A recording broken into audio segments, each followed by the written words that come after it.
My name is Vanichkachorn. I'm an orthopedic surgeon in Richmond, Virginia.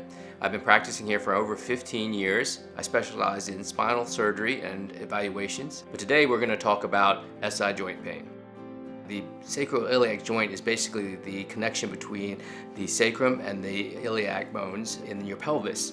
All the load from your upper body is transmitted to your lower extremities through the sacroiliac joint. You can basically have degeneration of the SI joint itself. You can also have traumas that occur to the pelvis that can dispose you to SI joint degeneration. Patients struggle through many years of what is being diagnosed as back pain. Some studies have shown that up to 30% of chronic lower back pain may be coming from the SI joint. And in terms of lumbar fusion patients, there's some studies also showing that up to 43% of symptomatic post-lumbar fusion patients may actually be having pain from the SI joint. You can have lower back pain, buttock pain. You can even have radiating pain into the lower extremities with irritation of nerve roots that pass by them. People have difficulty rising from sitting to standing positions. They have difficulty ambulating. They have difficulty climbing stairs because of the amount of pressure that puts on the sacroiliac joints. When we're diagnosing sacroiliac pain, we will usually do the normal physical examination. We also do what we call provocative tests, such as the Fortin finger test, where we push on the SI joint to see if that causes pain.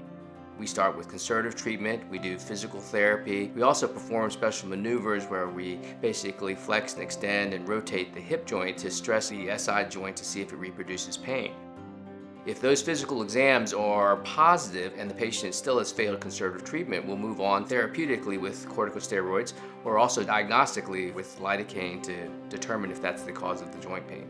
If it does not give them long-term relief of the pain, we will then do diagnostic blocks to see if the patient is a candidate for a sacroiliac joint fusion. A minimally invasive SI joint fusion is done through a position where the patient is laying prone or on their stomach. And using the X-ray, we're able to place 3 implants across the SI joint to get it to fuse. The iFuse implant has been available since 2009. It is the only clinically proven SI joint device with multiple prospective clinical trials that have demonstrated improved pain, patient function, and improved quality of life.